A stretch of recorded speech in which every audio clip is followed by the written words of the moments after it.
Hello hello, bienvenue dans Et si on avançait, le podcast qui te tire vers le haut.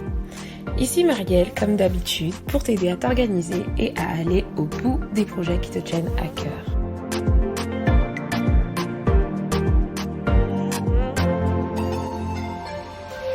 Dans l'épisode du jour, on va parler de la gestion de l'information.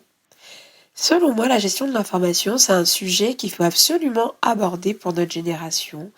Pourquoi ? Parce que on fait partie de la génération Internet, la génération hyper connectée, et donc l'information, on la trouve un peu partout. On la trouve sur les réseaux sociaux, YouTube, Instagram, les blogs. On la retrouve dans les podcasts, dans les contenus audio, à la télé. Bref, il y a énormément de sources d'informations. En comparaison à nos ancêtres, entre guillemets, mais en tout cas la génération où par exemple la seule source d'information c'était à l'époque le journal en format papier.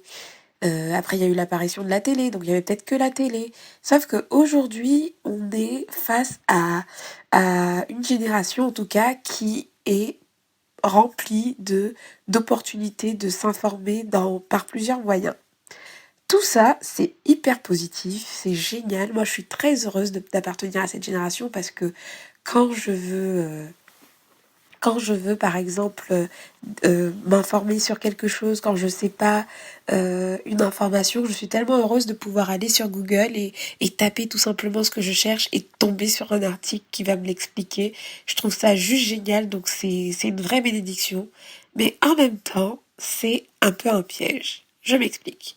Le fait d'avoir énormément de sources d'informations, ça implique pas mal de... Enfin, on est pour la plupart soit surconnecté, on a envie d'en savoir plus, on s'éparpille un peu, donc on suit plusieurs flux d'informations qui parlent de la même chose en même temps, et du coup, ça nous rend un peu stérile. C'est-à-dire qu'on est une génération un peu, en termes de pourcentage, je pense que si on devait faire un sondage, on est beaucoup à consommer et finalement très peu à passer réellement à l'action et à appliquer toutes les informations que l'on consomme.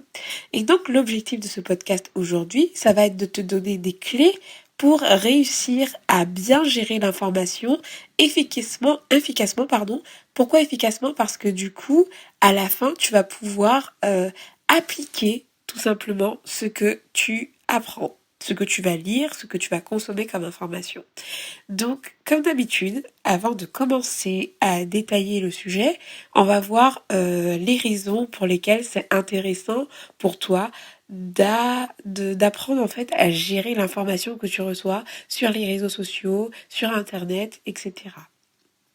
Premièrement, ça va t'aider à ne plus te sentir submergé parce que du coup, le fait de gérer mieux tes informations, ça va t'aider à être plus serein au quotidien. Ensuite, ça va t'aider à travailler mieux, plus efficacement. Tu vas essayer aussi, parce que du coup, comme ton fonctionnement de gestion de l'information sera optimisé, tu risqueras moins en fait de passer à côté d'une information importante.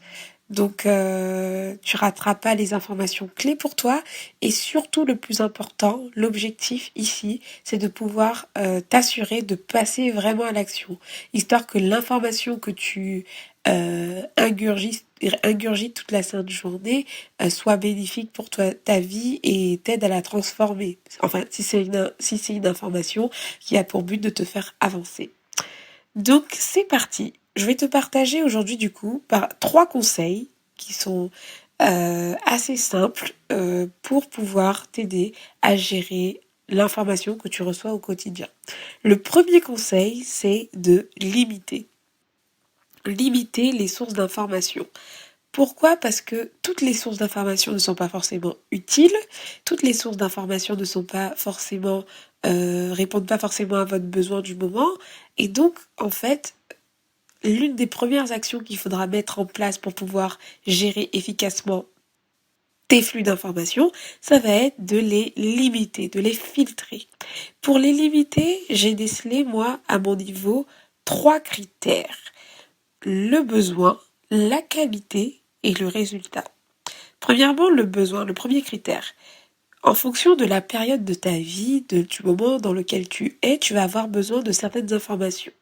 Par exemple, si tu es en train de faire un régime, que tu as envie de prendre soin de ta santé par rapport à l'alimentation, tu vas avoir un besoin d'information au niveau nutritionnel. Donc tu vas suivre peut-être des personnes qui sont nutritionnistes, qui parlent de l'alimentation, du rééquilibrage alimentaire. Donc ça, c'est ton besoin du moment. Donc tu vas suivre quelqu'un qui fait ça. Maintenant, au niveau qualitatif, donc l'aspect qualité, il y a énormément de personnes qui font ce type de contenu sur YouTube, sur Instagram, un peu partout. Qu'est-ce qui va t'aider à choisir? Ça va être le qualitatif, le feeling. Est-ce que cette personne, quand tu la suis, quand tu l'écoutes, quand tu lis ses articles de blog, est-ce qu'il y a un feeling? Est-ce que tu apprécies sa façon de s'exprimer? Est-ce que tu penses partager les mêmes valeurs qu'elle? Est-ce que la vision de ce compte Instagram, de ce compte YouTube correspond à tes valeurs? Est-ce que ça va répondre à tes besoins? Donc du coup, pour tester la qualité, tu peux aussi développer ce que j'appelle moi une phase test. Donc souvent, par exemple, je vais suivre quelqu'un pendant un moment donné, et puis après, je vais décider quelques temps après de savoir si je continue à la suivre ou pas. Et donc, ça peut paraître bizarre, mais oui, tu peux faire des périodes d'essai pour les personnes que tu suis, parce que tu peux les suivre parce qu'au début, ils te paraissent intéressants, mais à un certain moment, tu trouves que c'est nul ce qu'ils font, en tout cas que ça correspond pas à tes besoins, et ben tu as le droit de te barrer et de te désabonner, tout simplement. Ça sert à rien de recevoir un flux d'informations qui ne t'intéresse pas. Ensuite, le troisième critère, c'est le résultat. Résultat, c'est ce que ça, quel impact ce que tu suis a sur toi. Si tu veux faire un rééquilibrage alimentaire et que tu suis quelqu'un qui donne plein de conseils, mais les conseils, ils te semblent tellement loin de toi, et du coup, l'impact sur toi, c'est que, eh ben, au contraire, tu n'avances pas, tu ne fais rien, tu stagnes tout simplement, et donc tu n'as pas d'effet, donc tu n'avances pas du tout. Est-ce que tu vas continuer à la suivre? Non, tu vas plus préférer suivre quelqu'un qui va t'encourager à avoir du résultat, quelqu'un qui va te pousser, qui va t'inspirer, quelqu'un qui va t'aider à avoir le résultat que tu recherches en ce moment même. Donc du coup, avec ces trois critères, besoin, qualité, résultat, tu peux limiter tes sources d'informations. Moi, dernièrement, je vous avais fait un post Instagram d'ailleurs là-dessus, j'ai fait le tri des comptes que je suivais, j'en ai une quarantaine je crois sur mon compte Instagram, et du coup, ça peut paraître genre un peu snob, comme si je voulais pas avoir un nombre d'abonnements élevé pour montrer que je suis famous, mais en fait non, ça n'a rien à voir. J'ai juste fait un tri par rapport à ces trois critères, besoin, qualité, résultat, et du coup, je ne suis vraiment que les comptes qui m'apportent, voilà, qui répondent à un besoin que je trouve qualitatif ou un résultat. Après, accessoirement, vous pouvez, voilà, il y a toujours les comptes de la famille ou alors des comptes un peu de divertissement peut-être qui traînent par-ci par-là, mais en tout cas, je ne suis pas submergée parce que des fois, je me promène sur les réseaux sociaux de certaines personnes et je vois qu'ils ont 1000 abonnements, 500 abonnements, 800 abonnements. C'est trop, c'est beaucoup trop parce que du coup, vous recevez énormément d'informations et vous vous rendez pas compte, mais ça vous éparpille. Alors si vous avez un projet précis, si vous avez un but précis, un besoin précis en ce moment, le premier conseil que je peux vous donner, c'est de limiter les sources d'informations. Donc, ça, c'était le premier point. Deuxième conseil que je peux te donner, c'est de doser. Parce que tout est une question de dosage. Tu peux limiter, mais tu pourrais passer ta vie à regarder les contenus que tu as filtrés déjà. Là, on serait encore pas équilibré, mais pour avancer, en fait, on est dans l'équilibre. Donc, ce qui va t'aider à être équilibré, c'est de doser. Donc, ce qui est bien, et ce que moi je fais, c'est que, par exemple, je me fixe des horaires, des heures, des créneaux, tout ce que, appelle ça comme tu veux, pour consulter certains canaux d'information. Par exemple, mes mails, je les lis entre midi et 2 pour ce qui est du boulot, enfin vers midi. Les réseaux sociaux, c'est dans les transports et un tout petit peu le soir. Euh, les livres, je les lis le matin et je lis un peu le soir. En fait, j'ai des créneaux spécifiques pour consommer les informations. Ce point-là, ce conseil-là, je te le donne surtout pour les réseaux sociaux. Parce que pourquoi? Si tu as tes notifications qui sont activées, par exemple, tu perds un peu le contrôle. C'est-à-dire que tu vas recevoir des notifications à gogo qui vont te dire que un tel a publié un nouveau post, un tel a envoyé un nouveau message, un tel a liké ton post Instagram. Tout ça, ce sont des trucs qui vont te déconcentrer au cours de la journée et du coup, tu seras tenté tout le temps d'aller sur le réseau social concerné pour aller checker tes nouvelles actualités. Maintenant, dans ce cas de figure, qui mène la danse, c'est plus toi, c'est tes notifications qui dirigent ton temps. Donc ça veut dire que tu peux être dans un moment où tu dois travailler intensément, à une réunion, etc. Et tes notifications vont venir t'appeler, te distraire. Et donc, moi, c'est un conseil que j'ai déjà donné à plusieurs reprises sur le blog, en podcast, mais vraiment de désactiver les notifications sur les applications où elles ne sont pas utiles. Alors je veux bien qu'on laisse des notifications pour les messages et tout, mais tout le monde sait que s'il y a une vraie urgence, tu seras appelé. Donc si pour toi c'est vraiment pas vital d'avoir des notifications, premier conseil aussi, là c'est un sous-conseil, désactive-les, ça va t'aider du coup à mieux gérer tes créneaux. Et donc du coup tu pourras te dire que voilà, je vais sur les réseaux sociaux à des moments clés de la journée et pas entre les deux. Par exemple, moi quand j'ai des journées de boulot, je suis très rarement sur Instagram dans la journée, quoi. Enfin, ça m'arrive très, très, très, très, très rarement. C'est-à-dire que le matin, je vais poster, je vais répondre à quelques commentaires dans les transports. Au retour, je vais faire pareil, je vais répondre à des commentaires, interagir avec tout le monde. Et puis après, voilà, quoi. Soit je déconnecte, je peux scroller un peu mon feed Instagram dans la soirée, mais vraiment, ça va pas être constant, quoi. Je vais pas recevoir des notifications à chaque like, à chaque commentaire. J'y vais quand je veux, j'ai pas de notification, donc je les découvre à un instant T. Et tout ça me permet en fait de mieux gérer et mieux doser surtout ma consommation d'informations. Donc ça, c'était le deuxième conseil, de doser. Troisième conseil, et qui est selon moi le plus important, c'est d'organiser. Parce que pour être efficace, vraiment, c'est ce qui va vraiment t'aider. Organiser l'information que tu reçois. Là, je vais parler des réseaux sociaux, de tout en général. Il y a des informations que tu vas lire sur le moment, ça va être juste pour t'encourager. Si tu lis une citation sur Instagram, si tu lis, je sais pas, un témoignage, une expérience de vie ou autre.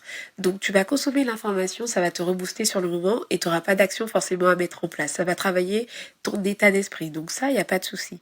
Mais par contre, il y a des informations que tu as, comme des newsletters qui te donnent des conseils, des livres que tu lis, des réseaux sociaux ou alors des comptes Instagram qui partagent des astuces et des conseils qui répondent à tes besoins. Il y a des trucs que tu vas devoir appliquer. Donc du coup, moi j'ai un système d'organisation numérique qui est assez simple. J'utilise Evernote pour ça. J'ai un dossier qui s'appelle à lire plus tard. Donc là, je mets les articles, tout le contenu, newsletter, tout ce que je dois lire plus tard. Parce que effectivement, quand tu définis un créneau pour consommer ton information, des fois tu peux pas tout consommer d'un coup. Donc des fois, ça m'arrive de mettre des articles de blog de côté pour les lire plus tard, de mettre des posts Instagram de côté pour les lire plus tard, etc. Donc j'ai un dossier à lire plus tard. Ensuite, j'ai un autre dossier qui s'appelle à tester, à appliquer.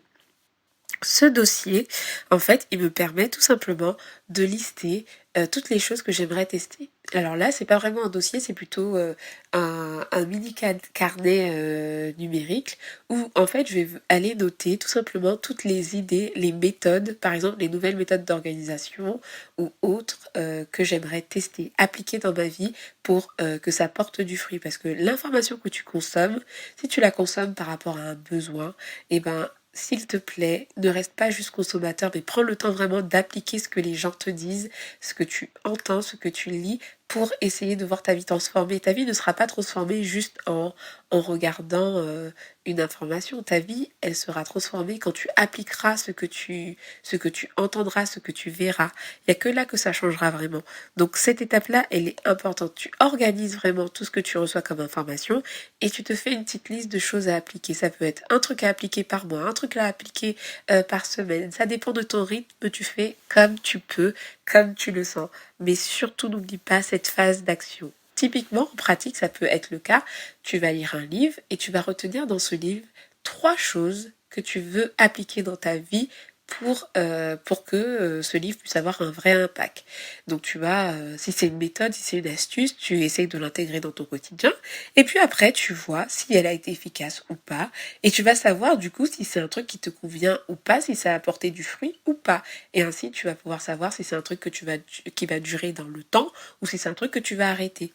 Typiquement, quand je vous ai parlé du fait de faire des bilans mensuels, dans la dernière partie où en fait il y a la colonne à continuer, à arrêter et à commencer, et ben là j'utilise souvent cette partie-là pour faire un point justement sur les nouvelles méthodes que j'ai testées, les trucs que j'ai essayé d'appliquer dans ma vie, pour voir en fait est-ce que c'est un truc bien qui a apporté du fruit, donc à continuer ou pas, est-ce que je mets à arrêter, et dans le à commencer, je vais mettre souvent des petits trucs que j'aimerais intégrer à mon quotidien ce mois-ci. Donc c'est le troisième conseil et qui est vraiment important pour t'aider à passer à l'action. Donc le premier conseil c'était de limiter, le deuxième d'oser l'information et le troisième organiser l'information que tu reçois. Donc du coup tout ça en pratique par exemple en ce qui me concerne, je vais t'expliquer mon en cas pratique. Moi j'ai trois besoins en ce moment. J'ai besoin d'avoir des informations sur la productivité, l'organisation, tout ça pour me tenir à jour par rapport au projet et si on avançait, aussi parce que ça me passionne et aussi parce que j'en ai besoin pour ma vie. J'ai un autre besoin, c'est de grandir spirituellement. Donc par rapport à ma foi, et donc j'aime bien lire du contenu qui édifie ma foi, qui me fait grandir spirituellement, voilà, qui m'encourage. Et troisièmement, j'ai des besoins aussi au niveau entrepreneurial, c'est-à-dire que j'entreprends pas encore, c'est-à-dire que là j'ai pas une société, mais par contre c'est un sujet qui m'intéresse parce que je sais que potentiellement bientôt ça va peut-être m'arriver, enfin j'aimerais peut-être me lancer, et donc je commence à m'intéresser au sujet. Donc j'ai trois besoins, en tout cas en termes d'informations importantes. Je parle même pas des infos, hein. On parle pas des infos. On parle vraiment des besoins d'information. Donc par rapport à ces trois besoins-là, j'ai sur mon compte Instagram, qui est mon principal flux d'informations, et YouTube aussi, et les podcasts. Voilà, moi c'est Instagram, YouTube et podcast. YouTube très peu, mais quand même, c'est vraiment podcast plus, YouTube et quelquefois des newsletters. Donc je me suis abonnée à 2, 3 newsletters qui parlent des sujets dont je vous parle. J'ai sélectionné en fonction de la qualité, de mon besoin et du résultat. Donc par exemple, les personnes que je suis, c'est vraiment des personnes que je trouve qui ont un impact positif sur moi. Je vais citer Mathieu Desroches, qui fait beaucoup de conseils en organisation aussi sur Instagram, qui a lancé sa formation d'ailleurs. Donc je le suis. Je suis aussi Julien, l'organisologue, qui fait des podcasts top. Une vie sans réveil, si ça vous intéresse. Donc productivité et tout. Je trouve que ce mec, il a un impact sur ma productivité. Enfin, c'est-à-dire que les conseils qu'il donne sont souvent très pratiques et très vrais. Et du coup, les appliquer, j'ai beaucoup de transformations, donc c'est top. Et puis aussi, je suis aussi Cécile je sais plus du tout le nom de son compte Instagram, mais en fait, c'est une fille qui fait de l'organisation, mais de manière slow. C'est-à-dire que c'est pas de la surproductivité, c'est vraiment le fait de s'écouter, de travailler à son rythme, etc. Donc, par exemple, c'est les trois principaux flux d'informations que j'ai pour l'organisation, pour le moment en tout cas. Ensuite, j'ai quelques autres flux d'informations qui sont au niveau des podcasts, où là, ça peut être en anglais, etc. Donc là, c'est plus high level, on va dire. Enfin, c'est pas que ceux que j'ai cités n'étaient pas high level, mais du coup, c'est un peu un effort pour moi parce que du coup, je parle pas anglais, mais ça existe quand même.